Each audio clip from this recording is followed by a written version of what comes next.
حسبي ربي جل الله ما في قلبي غير الله۔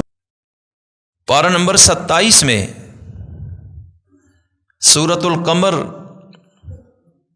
کے دوسرے رکوع میں اللہ تعالیٰ خود اس قوم کا ذکر کر رہے کہ جس قوم پر میں نے پتھر برسائے، ایسی ہوا بھیجی کہ پتھر آ کے لگتے تھے آسمانوں سے۔ انا ارسلنا علیہم حاصبا الا آل لوط نجیناہم بسحر۔ اللہ کہتے ہیں جرم کیا تھا؟ کذبت قوم لوط بالنذر، کہ قوم لوط گندے کام کرتی تھی، ہم جنس پرستی، شرک، ظلم اور زیادتی۔ ہم نے ان کو سمجھانے کے لیے، برے انجام سے ڈرانے کے لیے اپنے بندے بھیجے۔ حضرت لوط علیہ السلام اس قوم کی طرف آئے۔ صدوم نام کی بستی تھی شرق اردن میں، اور حضرت لوط علیہ السلام حضرت ابراہیم خلیل اللہ علیہ السلام کے بھتیجے تھے۔ ان کو کہا کہ جا کر ان کو سمجھاؤ انسان بنے، اور یہ جو بے حیائی اور شرک اور زیادتیاں کر رہے ہیں، دنیا میں بد امنی اور فساد پیدا ہو رہے، اور ہم یہ نہیں چاہتے کہ یہ کام کریں، یہ باز آ جائیں، اور ان کو ڈراؤ کہ اگر تم باز نہیں آؤ گے اور توبہ نہیں کرو گے تو ہم تمہیں انجام تک پہنچا دیں گے۔ اللہ تعالیٰ فرماتا ہے کہ جو ہماری طرف سے ان کو ڈرانے والے آئے تھے، انہوں نے ان کا بھی انکار کر دیا کہ ہم تمہیں مانتے ہی نہیں، تم کون ہوتے ہو ہمیں سمجھانے والے؟ تم نے ہمارا ٹھیکہ اٹھایا ہوا ہے کہ تم ہمیں آ کے تبلیغ کرو۔ اللہ کہتا ہے پھر اس کے بعد ہم نے جو کیا، انا ارسلنا علیہم حاصبا، ہم نے ان پر ایسی ہوا بھیجی جو پتھر برساتی تھی ان پہ، الا آل لوط، سوائے حضرت لوط کے گھر کے کچھ لوگوں کے، ہم نے سب کو مار دیا۔ نجیناہم بسحر، اور حضرت لوط علیہ السلام کی بیوی بھی اس عذاب میں چلی گئی، اور گھر کے جو باقی لوگ تھے ان کو ہم نے صبح سحری کے ٹائم، فجر طلوع ہونے سے کچھ پہلے ہم نے بچا لیا، کیونکہ وہ غلط راستے پر نہیں تھے، اور باقی پوری کی پوری قوم کو ہم نے آسمانوں سے پتھر برسا برسا کر ختم کر دیا۔ تو سورہ عنکبوت میں فرمایا کہ کچھ لوگوں کو تو ان کے کرتوتوں کی وجہ سے ہم نے پتھروں کی بارش برسائی، اور سورہ قمر میں فرمایا کہ وہ لوگ قوم لوط کے لوگ تھے۔ القرآن یفسر بعضہ بعضا، یہ اصول ہے تفسیر کا کہ قرآن کریم اپنے کسی حصے کی تفسیر دوسرے مقام پر خود کر دیتا ہے، اور یہ تفسیر کا اول درجہ ہوتا ہے، اور سب سے معتبر ترین تفسیر یہی ہے۔ اس کے بعد دوسرا درجہ کہ قرآن کریم کے کسی مقام کی تفسیر رسول کریم علیہ السلام کی حدیث اور گفتگو کے ساتھ، یہ بھی مستند ترین تفسیر ہے۔ اس کے بعد صحابہ اکرام اور تبع تابعین نے جو تفسیر بیان کی ہے وہ باقی امت کی تمام تفسیروں اور تشریحوں سے زیادہ معتبر ہے۔ تو یہ درجہ اول کی تفسیر کے ساتھ قرآن کریم خود بتا رہا ہے کہ یہ عذاب آیا ہے، یہ صرف ڈراوا نہیں، یہ کہانی نہیں ہے، اور یہ ہو چکا ہے ماضی میں، اور اللہ تعالیٰ نے اس قوم کا ذکر قرآن کریم کی کئی صورتوں میں کیا اور تفصیل سے کیا ہے۔ پارہ نمبر 14 میں سورہ حجر کے اندر بھی بڑی تفصیل ہے۔ بہرحال وَمِنْهُمْ مَنْ أَخَذَتْهُ الصَّيْحَةُ، اور کچھ لوگوں کو ان کے کرتوتوں کی وجہ سے زوردار چیخ نے تباہ و برباد کر دیا، کہ ہم نے فرشتے کو بھیجا، اور فرشتے نے ایسی چیخ ماری کہ اس قوم کے جگر ہی پھٹ گئے، اتنا خوف ہم نے ڈال دیا کہ تم ہمیں ناراض کر کے دنیا میں سکون چاہتے ہو، ایسے کیسے ہو سکتا ہے؟ اور سورہ قمر میں آیت نمبر 31 میں فرمایا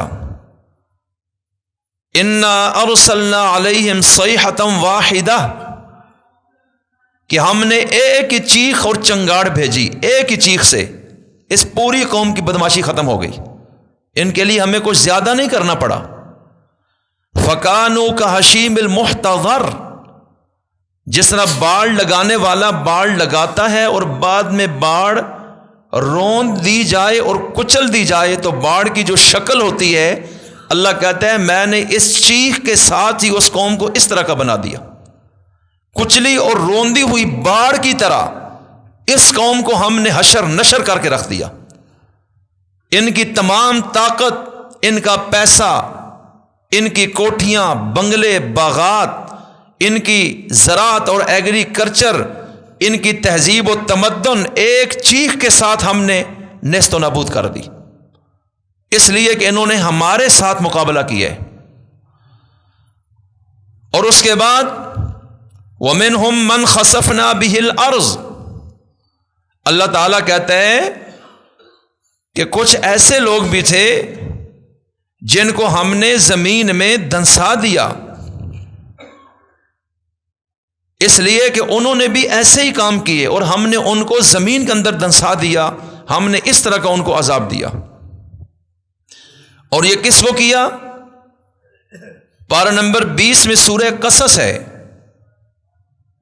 پارہ 20 کا رکوع نمبر 11 ہے، اللہ تعالیٰ اس میں ایک شخص کا ذکر کر رہے جس کا نام تھا قارون۔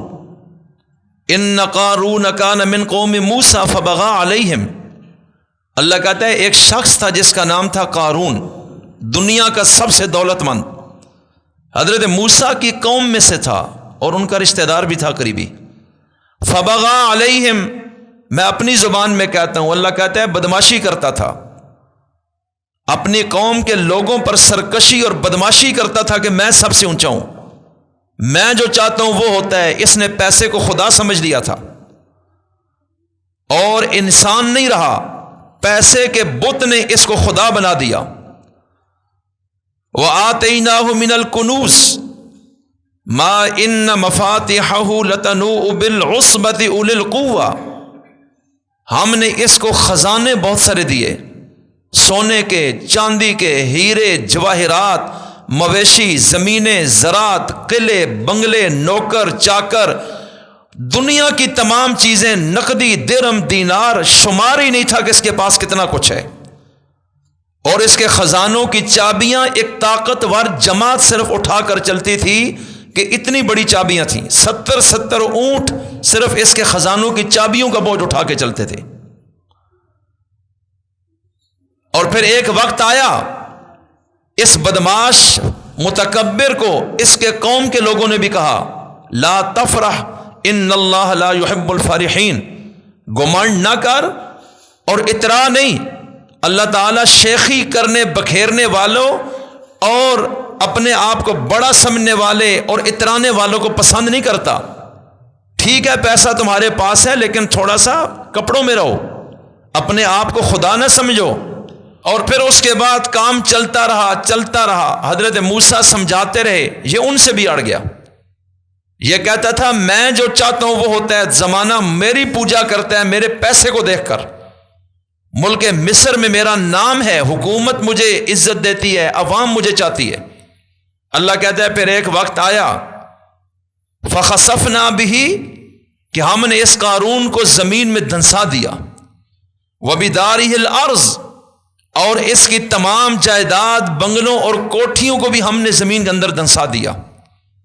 فما کان لہ من فئۃ ینصرونہ من دون اللہ، پھر کوئی نوکر چاکر، جماعت، فوج، لشکر ایسا تھا ہی نہیں جو اللہ سے اس کو بچا کر دکھا دیتا۔ یہ سب کے سامنے نشان عبرت بنا اور اپنے لاؤ لشکر سمیت، اپنے خزانوں سمیت ہمیشہ کے لیے زمین میں زندہ دفن کر دیا گیا۔ اور وما کان من المنتصرین، اور کوئی ایسا بھی نہیں تھا جو بدلہ لینے والا ہو آ کے اس کو بچائے اور ہمارے مقابلے میں کھڑا ہو سکے۔ اللہ کہتے ہیں جب گناہ کرتے ہیں اور ہمارے ساتھ بغاوت، تو پھر ہمارا قانون ہے کہ ہم امتحان ڈالتے ہیں، ہم تنگی بھی کرتے ہیں، سختی بھی، بہت ساری چیزوں کو ہم نظر انداز بھی کر دیتے ہیں۔ اس سے کوئی یہ نہ سمجھے کہ ہم کمزور ہیں۔ ہم تمہیں بار بار قرآن کریم میں یہ باتیں بتا رہے ہیں کہ تم بھی اپنے آپ کو سنبھال کے رکھو اور ہمارے بندے بن کے رہو۔ وَمِنْهُمْ مَنْ أَغْرَقْنَا، اللہ کہتا ہے کچھ ایسے بھی تھے کہ ان کے کرتوتوں کی وجہ سے ہم نے ان کو پانی میں غرق کر دیا۔ اور یہ بھی ایک لمبا واقعہ ہے، تاریخ کا ایک مشہور کردار ہے، فرعون مصر، جس کو اللہ نے لاکھوں لشکر سمیت، فوجیوں اور گھوڑوں سمیت مصر کے دریائے نیل میں غرق کر دیا، اور اس کی لاش آج بھی مصر میں ہے۔ اور اللہ کہتا ہے فَالْيَوْمَ نُنَجِّيكَ بِبَدَنِكَ لِتَكُونَ لِمَنْ خَلْفَكَ آیَةً، کہ ہم تیری لاش کو سمندر سے بھی باہر پھینک کے قیامت تک اس کو یوں رکھیں گے تاکہ لوگ تجھے دیکھ کے عبرت حاصل کریں کہ اس کا اقتدار بھی اسے نہیں بچا سکا، اس کا پیسہ، حشم خدم، پروٹوکول، اس کی وجاہت اور اس کا دبدبہ اور رعب اور خدائی کا دعویٰ بھی اس کو پانی کی موجوں سے اور موت کے منہ سے نہیں نکال سکا اور بچا سکا، اور یہ مری ہوئے اس بدبودار جسم کو پانی نے بھی باہر پھینک دیا کہ اتنے گندے کو میں بھی قبول کرنے کو تیار نہیں۔ اللہ کہتا ہے آج بھی نشان عبرت ہے، جا کر دیکھ لو کہ کیسا دور گزارا، لیکن چونکہ ہمارے ساتھ ٹکر لی، نبی سمجھاتے رہے دین کی باتیں، یہ ان کو نظر انداز کرتا اور مقابلے میں آتا تھا، اس لیے ہم نے پھر یہ کام کر دیا۔ تو اللہ تعالیٰ کیا کہہ رہے ہیں؟ وَمَا كَانَ اللَّهُ هُمْ، کہ ہم نے ان میں سے کسی پر زیادتی نہیں کی، اللہ نے کسی پر ظلم نہیں کیا، جس کو ڈبویا، جس کو دھنسایا، جس کو پتھر مروائے، جس کو اللہ تعالیٰ نے فرشتوں کی چیخ کے ذریعے نشان عبرت بنایا، اللہ کہتا ہے رب نے زیادتی نہیں کی ہے۔ وَلَٰكِنْ كَانُوا أَنفُسَهُمْ، ہسٹری پڑھ لو کہ ظالم وہ خود تھے، کسی کا عمل گندا، کسی کا اخلاق گندا، کسی کی تجارت سود سے بھری ہوئی، کسی کی زندگی زنا سے بھری ہوئی، کوئی قتل کرتے تھے، کوئی پیغمبروں کو قتل کرتے تھے، میرے ساتھ شرک کرتے تھے، کوئی تجارت میں ڈنڈی مارتے، لین دین میں لوگوں کو دھوکہ دیتے تھے۔ بس ان زیادتیوں کی وجہ سے ہم نے ان کو مختلف زمانوں میں نشان عبرت بنایا ہے۔ اگر وہ ہمارے بندے بن کے رہتے، ہمیں کیا ضرورت تھی ان کو تباہ کرنے کی۔ پارہ نمبر 6 کے آخر میں اللہ تعالیٰ نے فرمایا ہے ما یفعل اللہ بعذابکم ان شکرتم وآمنتم وکان اللہ شاکرا علیما۔ اللہ تعالیٰ فرما رہے ہیں کہ دیکھو کہ اگر یہ پارہ نمبر 5 کی آخری آیت ہے کہ اگر یہ لوگ اللہ پر ایمان لاتے، صحیح معنی میں مسلمان ہوتے اور شکر گزار ہوتے، گناہوں کی زندگی کی طرف نہ جاتے، تو اللہ ان کو سزا دے کے کیا کرتا؟ اللہ ان کو سزا تو نہیں دینا چاہتا، وہ تو چاہتا تھا ایمان لائیں اور بندے بن کے رہیں، لیکن جب یہ ایمان سے بھی بھاگے اور انسانیت سے بھی بھاگے تو پھر سزا دینا تو ہمارا قانون تھا، ہم نے بتایا ہوا تھا کہ پھر ہم تمہیں نشان عبرت بنائیں گے۔ اور باقی جو ایمان پر کھڑا رہے اور اللہ کے احکامات کو فالو کرتا رہے، وَكَانَ اللَّهُ شَاكِرًا عَلِيمًا، اللہ کہتے ہیں میں سب سے بڑا قدردان ہوں اور میں جانتا ہوں کہ کون کیا کر رہے، میں زیادتی کسی کے ساتھ نہیں کروں گا۔ پارہ 24 کے آخر میں فرمایا وَمَا رَبُّكَ بِظَلَّامٍ لِّلْعَبِيدِ، کہ تیرا رب کسی چھوٹے سے چھوٹے بندے پر ذرے کے برابر بھی ظلم نہیں کرے گا، قیامت کے دن بھی انصاف کرے گا اور دنیا میں بھی ایسے نہیں ہوگا۔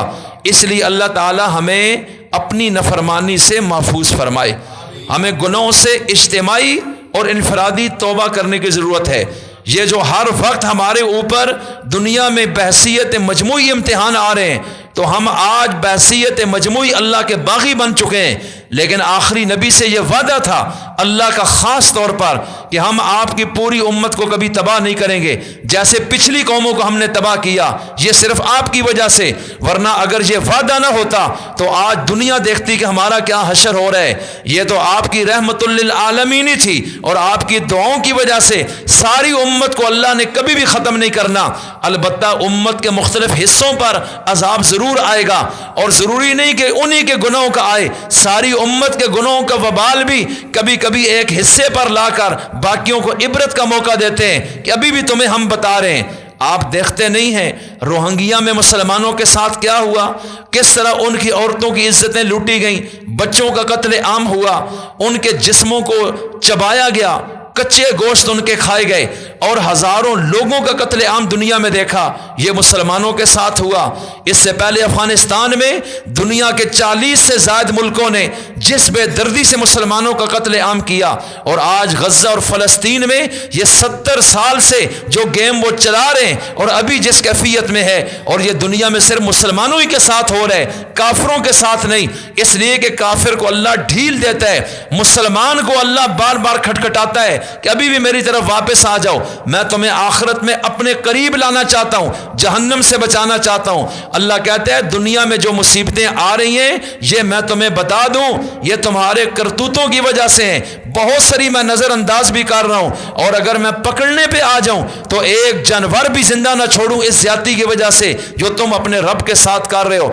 اس لیے آج اس امتحان سے نکلنے کا پہلا طریقہ یہ ہے کہ امت کو بحیثیت مجموعی اور بحیثیت انفرادی اللہ کی برگاہ میں گناہوں سے توبہ طائب ہو جانا چاہیے، اس کے بغیر کوئی راستہ نہیں ہے۔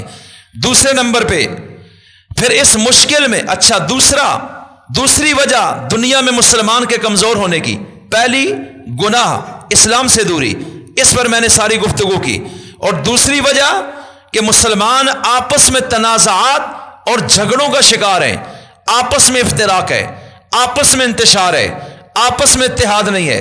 پارہ نمبر 10 میں رکوع نمبر 2 میں اللہ اعلان کر رہے ہیں اطیعوا اللہ و رسولہ، اللہ اور اس کے رسول کا کہنا مانو، ولا تنازعوا، آپس میں تنازعات میں مت پڑو، ٹکڑوں میں تقسیم نہ ہو جاؤ، آپس میں ایک جماعت بن کے رہو، فتفشلوا، ورنہ بزدل ہو جاؤ گے۔ اگر آپس میں تم ٹکڑے اور اختلافات میں پڑو گے، آپس میں اتحاد اور آپس کے اتحاد کو اگر پارا پارا کرو گے، فتفشلوا، اللہ کہتا ہے بزدل ہو جاؤ گے، اور وتذهب ريحكم، اور تمہاری ہوا اکھڑ جائے گی، دشمن پر جو رعب ہے وہ ختم ہو جائے گا۔ آج مسلمان 50 سے زائد ملک ہیں، آپ کے سامنے کتنا اتفاق ہے، کسی کو دوسرے سے غرض کوئی نہیں ہے، اور آپ کے سامنے کس کو کس کا کتنا درد ہے، کتنے متفق ہیں آپس میں، جبکہ وہ دنیا کے ملک آپس میں مذاہب کے اختلاف کے باوجود بھی انہوں نے کمیونٹیاں ایک بنائی ہوئی ہیں، ان کے مقاصد اہداف ایک ہیں، اور اس پر وہ سارے کھڑے ہو جاتے ہیں۔ لیکن مسلمانوں میں ایسا کوئی اتفاق ہم نہیں دیکھ رہے۔ ایک زمانے سے اللہ کہتا ہے تمہاری دنیا میں زوال کی دوسری وجہ آپس کے اختلافات ہوں گے، آپس میں دوری، آپس میں ٹکڑے، اور جتنے مسلمان اس وقت دنیا میں بٹے ہوئے ہیں اتنے غیر مسلم بھی آپس میں نہیں بٹے ہوئے۔ اللہ کہتا ہے جب یہ ہوگا میں تمہیں بتا رہا ہوں کہ تم بزدل ہو جاؤ گے، اور تمہارا رعب دشمن پہ ختم ہو جائے گا، تمہارا شیرازہ بکھر جائے گا، تم دنیا میں کبھی بھی کافروں کے مقابلے میں ایک قوم نہیں بن سکو گے۔ اب اگر غور کریں، اصحاب رسول پر قربان جائیں، ان کا ایمان چیک کریں، ان کے عمل والی زندگی چیک کریں، ان کا آپس میں اتحاد چیک کریں، ان کی تفرقہ بندی جو پہلے تھی وہ کس طرح ختم ہو کے ایک جماعت بنے، اور جب وہ ان اوصاف کو اپناتے رہے تو پھر اللہ ان کو دنیا کی قوموں کے سروں پہ بٹھاتا رہا، ان کے ملک اٹھا کر ان کے قدموں میں، اور وہ دنیا کی قومیں سٹ پٹا گئیں، اصحاب رسول کا راستہ نہ روک سکیں۔ اللہ کہتا ہے ہم تمہیں بتا رہے ہیں کہ اس میں تمہارے اعمال کا دخل ہوگا، تمہارے کردار کا دخل ہوگا، اس لیے ہم نشاندہی کریں گے، اپنی غلطیوں پر نظر ثانی کرو، اپنے آپ کو چینج کرو، جو میری بغاوت ہے مجھے راضی کر لو توبہ کر کے، اور جو آپس میں معاملات ہیں اس کو ایک کرو، قدر مشترک ڈھونڈ کر حتی الامکان آپس میں ایک ہو جاؤ۔ کیا آپ کو معلوم نہیں میرے اور آپ کے پیغمبر نے بکھری ہوئی قوموں اور قبیلوں کو اکٹھا کیا ہے؟ یہ دنیا کا سب سے مشکل کام تھا۔ کیا جب میرے نبی نے مکہ میں قدم رنجا فرمایا اس وقت قبائل میں دشمنیاں نہیں تھیں، قتل و قتال نہیں تھا، آپس میں ٹکڑے نہیں تھے، جنگیں نہیں تھیں، صدیوں سے کیا قتل و قتال اور خون ریزی نہیں تھی، اور ان کو سب نے ایک لڑی میں کس نے پرویا ہے؟ ان کو بھائی بھائی کس نے بنایا ہے؟ ان کے آپسی اختلاف کو کس نے ختم کیا ہے؟ ان کے قبائلی اور لسانی تعصبات کو کس نے جڑ سے اکھاڑا ہے؟ اور ان کو ایک تسبیح کی طرح دانے جس طرح ایک دھاگے میں پروئے جاتے ہیں اس طرح کس نے بنایا؟ اپنی زندگی لگا کر، اور ایک قوم بنایا، نظریے میں، عمل میں، اخلاق میں، معاشرت میں ایک سوچ، ایک ذہن کے ساتھ وہ قوم جب قوم بن کر کھڑی ہوئی، قبائل کے اختلاف پیچھے رہ گئے، اوس خزرج کی لڑائیاں ختم ہو گئیں، بنو نذیر اور مدینہ کے دیگر ان کے دشمن یہ سب اسلام قبول جو کرتے گئے، یہ سارے آپس میں بھائی بھائی بنتے گئے۔ اور سورہ حجرات پارہ 26 میں ہے، اس کی آیت 10 میں اللہ کہتا ہے انما المؤمنون اخوہ، اے ایمان والو تم آپس میں بھائی بھائی ہو، تمہارا رشتہ ایمان کا ہے۔ یہ رنگ اور نسل، یہ قبائل اور ملک، یہ درمیان کی حدیں اور سرحدیں، یہ تمہارے بھائی چارے کو ختم نہیں کر سکتی۔ اور اسلام میں ریاست کا کیا تصور ہے، میں ذرا یہ بھی عرض کر دینا چاہتا ہوں۔ اسلامی ریاست کا یہ تصور ہے کہ جہاں بھی اسلامی ریاست، تو دنیا میں جو بھی کلمہ پڑھنے والا ہے وہ اس ریاست کا باشندہ شمار ہوگا۔ یہ نہیں کہ وہ انڈیا میں ہے تو وہ ہمارا نہیں ہے، وہ سعودیہ میں ہے تو وہ ہمارا نہیں، ان کا ہے۔ اللہ کہتے ہیں یہ اسلام میں نہیں، یہاں ایمانی رشتہ کھڑا ہے۔ اس لیے دنیا میں جہاں بھی کسی مسلمان پر کوئی ظلم ہوگا تو یہ سارے مسلمان ایک جسم کی مانند ہوگے۔ جس طرح جسم میں ایک عضو میں مسئلہ پیدا ہو سارا جسم تڑپ جاتا ہے، بے خوابی کا شکار ہوتا ہے اور بخار میں مبتلا ہو جاتا ہے۔ بخاری کی حدیث، مسلم شریف کی حدیث ہے، فرمایا میری امت بھی آپس میں رحم اور شفقت میں، محبت اور پیار میں، ایک دوسرے کے درد میں ایک جسم کی طرح ہے۔ اگر مشرق میں تکلیف ہو تو مغرب کا مسلمان تڑپتا ہے، مغرب میں تکلیف ہو تو مشرق کا مسلمان تڑپ جاتا ہے۔ وہ یہ سرحدیں نہیں دیکھتے، اس لیے کہ ان میں جو سرحد ہم نے بنائی وہ ایمان اور کفر کی بنائی ہے کہ مسلمان ایک قوم ہے اور کفر الگ قوم ہے۔ اس لیے مسلمان چاہے برما کا ہو، چاہے فلسطین کا ہو، چاہے غزہ کا ہو، چاہے روہنگیا کا ہو، چاہے افغانستان کا ہو، چاہے وہ کشمیر کا ہو، چاہے وہ دنیا کے کسی اور ملک کا ہو، جب اس پر ظلم ہوگا تو پاکستان کے مسلمان کو درد محسوس ہونا چاہیے۔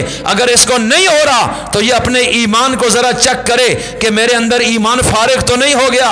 اور یہ نظریہ رسول کائنات بتا رہے ہیں کہ مسلمان جہاں بھی ہے وہ اسلامی ریاست کے ساتھ جڑا ہوا ہے، وہاں کے خلیفہ اور بادشاہ کو اس مسلمان کے حقوق کا تحفظ کرنا ہوگا۔ اور آج تو اتنے بکھرے ہوئے ہیں کہ کسی کو اس چیز کا پتہ ہی کوئی نہیں ہے۔ آپ کے سامنے، کس کے سامنے یہ بندہ رونا روئے؟ ہم کر بھی کیا سکتے ہیں؟ ابھی عوام زیادہ سے زیادہ جلوس نکال لیں گے، پریس کانفرنس کر لیں گے، 4 پیسے اکٹھے کر کے چندہ بھیج دیں گے۔ یہ کام کچھ تو حکمرانوں کے کرنے کے ہیں کہ ان کو یہ بات کرنی چاہیے جرأت کے ساتھ، سفارتی طور پر بھی، معاشی طور پہ بھی، تجارتی طور پہ بھی۔ اور اگر صورت نہ بنے تو پھر اگلا قدم بھی مسلمان اٹھانے کو تیار ہو جاتا ہے۔ اللہ کہتا ہے تب جا کے میری مدد ازرتی ہے، صرف ایسے نہیں ہوتا۔ تو بہرحال میں عرض کرتا ہوں، پہلی وجہ گناہ ہے مسلمانوں پر دنیا میں امتحان کی، دوسری وجہ آپس میں تنازعات، آپس میں ٹکڑے ٹکڑے ہونا، اور آج ہم ان دونوں چیزوں میں پہلے نمبر پہ ہیں آپ کے سامنے۔ اور اس کے بعد میں اگلی بات یہ بھی عرض کرنا چاہتا ہوں، کچھ اور چیزیں بھی ہیں جو اللہ اور اس کے رسول نے تفصیل سے بیان فرمائی، لیکن اب کرنے کا کام کیا ہے؟ سب سے پہلے کہ جب ایسی مشکل آئے اس وقت سب سے پہلے دعا کا اہتمام کرنا چاہیے۔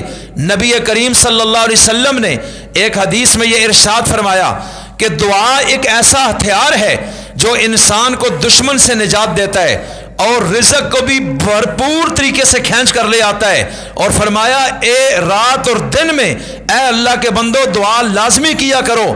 یہ دعا مومن کا ہتھیار ہے، اس لیے کہ یہ براہ راست اللہ سے رابطہ ہوتا ہے کہ ہم کمزور ہیں، تیری طاقت چاہیے، تیری مدد چاہیے۔ حضور نے فرمایا دعا مومن کا ہتھیار ہے، یہ مومن کا اسلحہ ہے، اس کو کبھی نہ چھوڑو، دن اور رات میں اس اسلحے کا استعمال کیا کرو۔ اور فرمایا کہ یہ ایسا اسلحہ ہے اگر تم اسے اختیار کرو گے یہ دشمن سے بھی تمہیں نجات دے گا، یہ بہت کارگر۔ لیکن یہ اللہ کی طرف رجوع کون کرے گا؟ جو اللہ کی مان رہا ہے، جو پہلے ہی اللہ کا باغی ہے، اس کو کیا لگے دعا سے؟ جو پہلے ہی حرام اور سود میں ڈوبا ہوا ہے، بہنوں کا حق وراثت میں لے کے کھڑا ہے، حاجی غازی بنا ہے، اس کی دعا کیا ہے؟ وہ کون سی دعا اللہ سے مانگے گا؟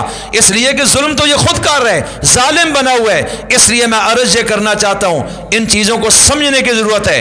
اس وقت مشکل میں پورے عالم اسلام پر باقاعدہ اجتماعی انفرادی طور پر فرض ہے کہ وہ دعا کا اہتمام بھی کریں، توبہ کا اہتمام بھی کریں۔ آپس کے اختلافات کو حد الامکان کم کریں اور ایک جماعت اور قوم اور ایک جسم بننے کی کوشش کریں. اور علماء کو بھی ایسی ممبر سے گفتگو کرنی چاہیے جس سے قوم ایک ہو جائے، بجائے اس کے کہ آپس میں ایسی باتوں کو ہوا دے کے مزید مسلمانوں کو بکھیر دیا جائے. یہ اسلام کی خدمت نہیں ہوگی، یہ یاد رکھیے گا میری بات. تو اگلی بات میں یہ بھی عرض کرنا چاہتا ہوں، دعا کے بعد اب اگلا مرحلہ کیا ہے؟ فرمایا کہ مسلمان کی مدد کے لیے کھڑا ہو جائے. کیسے؟ اظہار ہمدردی کرے، اظہار یکجہتی کرے. اللہ نے مال دیا ہے تو مال کے ساتھ اس کی مدد کرے، اور اگر اس کے ہاتھ میں ہے اس کی حاجت کو پورا کرنا، اس کے لیے کھڑا ہو جائے. میرے نبی نے اپنی جماعت کو اس نہج پر تیار کیا ہے کہ تم نے صرف اپنی فکر نہیں کرنی، تم پورے عالم اسلام کے جڑے ہوئے ان کے جسم کا ایک حصہ ہو. اس لیے صرف اپنے ہی اعتکاف اور نمازیں پڑھتے رہو گے اور دوسری جگہ مسلمان پہ ظلم ہو رہا ہے، تیرے اس اعتکاف کی ویلیو ختم ہو جائے گی. حضرت ابن عباس رضی اللہ عنہما صحابی رسول ہیں، رسول کائنات کے چچا کے بیٹے ہیں، قرآن کریم کے سب سے بڑے مفسر ہیں، ترجمان القرآن کے لقب سے ملقب ہیں. اور حضرت ابن عباس یہ فرماتے ہیں کہ نبی کریم علیہ السلام نے یہ خود فرمایا کہ اگر کوئی شخص کسی مسلمان کی ایک حاجت کو پورا کر دے، ضرورت مند کی ضرورت کو پورا کرے کہ وہ مشکل میں ہے اور یہ نکلتا ہے کہ میں اس کا ساتھ دیتا ہوں اور صرف اللہ کے لیے، فرمایا 10 سال کے اعتکاف سے بھی یہ ایک اس کی حاجت پوری کرنا اللہ کے ہاں زیادہ فضیلت رکھتا ہے.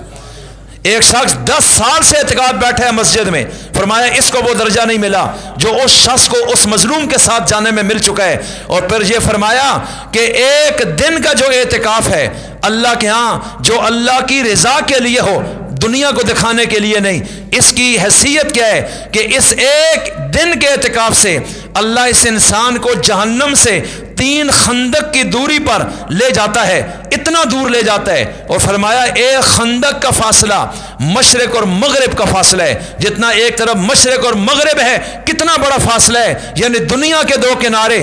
اس طرح 3 گنا اللہ اس شخص کو ایک مسلمان کی حاجت پوری کرنے یا اس کے لیے چلنے سے اس نے نیت کی اور اٹھا، بس اللہ تعالیٰ اس کو اتنا بڑا اجر 10 سال کے اعتکاف سے بھی زیادہ نصیب فرمائیں گے اور جہنم سے اس کو دوری عطا فرمائیں گے. امام بخاری نے بھی باب بند ہے، اور وہ کیا ہے؟ مسلمہ، کہ مسلمان پر ظلم نہیں کرتا. نمبر 1 ولا یسلمہ، یہ حدیث ہے، باب بھی یہی بند ہے. اور کسی مسلمان کو دوسرے ظالم کے سپرد بھی نہیں کرتا. یہ حدیث، یہ عنوان لگا کر نیچے رسول کائنات کی حدیث لے کر آئے ہیں کہ اللہ کے رسول نے فرمایا مسلمان تو مسلمان بھائی ہوتے ہیں آپس میں، اور کبھی بھی مسلمان دوسرے مسلمان پر ظلم نہیں کرتا.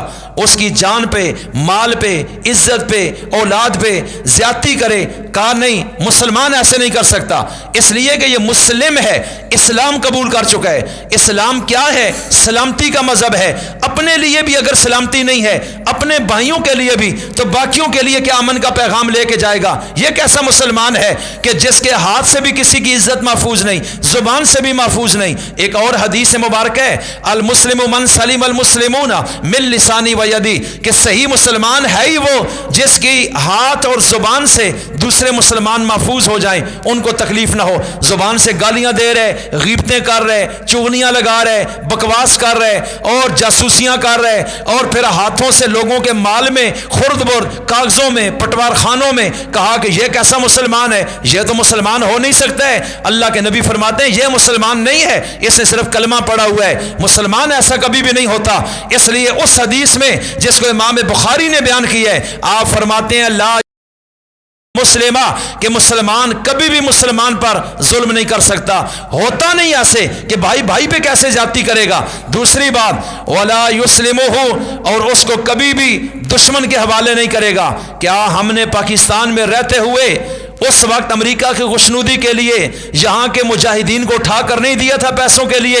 حضور فرماتے ہیں مسلمان تو ایسے نہیں کرتا کہ اپنے مسلمان کو اٹھا کے کافر کے حوالے کر دے. یہ مسلمان کی شان کبھی بھی نہیں ہوتی. یہ دنیا کا مفاد سامنے رکھ کر مسلمان کی یہ شان نہیں ہے. اور اس کے بعد کیا فرمایا کہ جو شخص کسی ایک مسلمان کی ایک حاجت پوری کرے گا، اللہ تعالیٰ اس شخص کی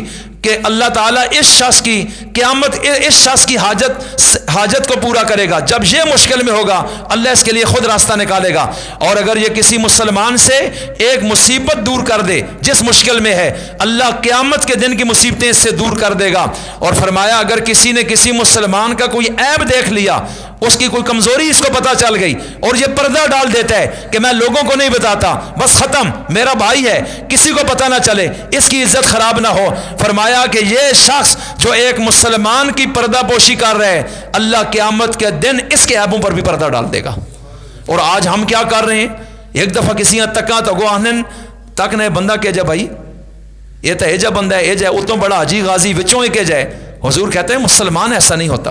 اور صحابہ کی زندگیاں 100% اس سانچے میں تھیں، کبھی بھی ایک سے دوسرے کو اذیت نہیں، آپس میں ایک، اللہ کے ہاں دعا کا اہتمام، گناہوں سے بچنا، ایک امت بن کر، پھر شرک سے دور، کفر سے دور، اللہ کا خوف۔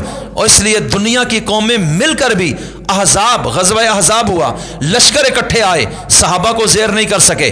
دنیا کی لاکھوں کی فوجیں سپر پاور کی، صحابہ کو زیرو نہیں کر سکیں۔ روم کے بڑے بڑے لشکر تا حد نگاہ مٹھی بھر صحابہ کی جماعتوں کو زیر نہیں کر سکیں۔ پورے عرب کو فتح کر کے عجم کی کایا کو پلٹ دیا، بر کے اندر لڑائی لڑ کے باہر کے اندر بھی صفیں پلٹ دیں، سمندر بر و باہر کے اندر صحابہ نے تباہی مچا دی۔ اور جہاں بھی گئے، جس ملک میں جہاں قدم رکھا، وہاں اللہ کا قانون نافذ کر دیا۔ کسی قاضی کی جرت نہیں ہے کہ وہاں انصاف سے ہٹ کر فیصلہ دے سکے، کسی تاجر کی جرت نہیں ہے کہ وہاں حرام کا بزنس کر سکے، اور کسی طاقتور کی کے اندر طاقت نہیں ہے کہ وہ کسی شخص پر زیادتی کر سکے۔ ہر شخص امن کی زندگی گزار رہے، اور بس یہی کچھ انہوں نے دنیا کے سامنے پیش کیا، اپنی ذات کا کوئی دخل نہیں تھا۔ اس لیے فرمایا مسلمان اللہ کا نمائندہ ہوتا ہے، وہ اللہ کے دین اور قانون پر چلتا بھی ہے، لوگوں کو چلاتا بھی ہے۔ جب مسلمان یوں تھے، اللہ کہتا ہے ہم بھی ان کے ساتھ یوں ہی کھڑے تھے، ہم نے ان کو نیچے کبھی نہیں ہونے دیا۔ قرآن کریم میں ہے ان کنتم مؤمنین، اے ایمان والو اگر تم واقعی ایمان والے ہوئے تو ہمارا وعدہ ہے کہ فتح اور غلبہ پھر بھی ہم تمہیں عطا کریں گے۔ لیکن اگر تم اس طرح کے ہو گئے اور اگر تم ایسے نہ ہوئے تو پھر ہمارا حشر بھی، رویہ بھی وہی ہوگا جو ہم نے ان گناہگار قوموں کے ساتھ کیا ہے۔ تو آج ہمیں بحثیت مجموعی اپنے آپ کو بدلنے کی ضرورت ہے۔ نہ ہم اللہ کے مخلص، نہ ہم اللہ کی مخلوق کے ساتھ مخلص، نہ ہم اپنے ہی ساتھ مخلص ہیں۔ ہم صرف دنیا کو خدا سمجھ بیٹھے، پیسے کو معبود سمجھ بیٹھے، یہاں کی رنگینیوں کو ہم نے اصل سمجھا۔ روز دیکھتے ہیں جنازے اٹھے، ملک صاحب، خان صاحب، عالم دین، مشیر، وزیر، جنرل، یہ قبر میں گیا واپس کبھی نہیں آیا، ساری کہانی ختم ہو گئی، ہر چیز پچھلوں نے قابو کر لی۔ پھر بھی دن رات ہم اسی خزانے پہ ہیں کہ نہیں ڈبل ٹربل کرنا ہے، ہم نے ڈبل شاہ بننا ہے، سب سے امیر ہونا ہے۔ اللہ کے بندوں مرنا نہیں ہے کل۔ اللہ کے نبی یہی بات اس جماعت کو سمجھا کے گئے تھے، ان ٹکوں کی خاطر انسانوں کو قتل کر رہے ہو، اپنی ناک بچانے کے لیے بچیوں کو زمین میں دفن کر رہے ہو، اپنی ماں کو بچانے کے لیے قتل و قتال کر رہے ہو، تو کل یہ ساری چیزیں موت نے آ کے ویسے ہی ختم کر دینی ہے۔ اس سے پہلے اپنے آپ کو مار لو تو تم کامیاب ہو جاؤ گے، ورنہ موت نے آ کے خود سب چیزوں کو مار دینا ہے۔ اس لیے آج ہم اس مجمع میں اللہ کی برگاہ میں توبہ کریں، اے ربا ہم واقعی تیرے مجرم ہیں، تیری مخلوق کے بھی، ان مظلوموں کے بھی، دین اسلام کے بھی، تو ہمیں معاف فرما۔ ہم آج کے بعد تیری برگاہ میں یہ توبہ کرتے ہوئے اعلان کرتے ہیں کہ ہم تیری طرف آنا چاہتے ہیں، تو ہمیں قبول فرما۔ سارے بھائی ارادہ کرتے ہیں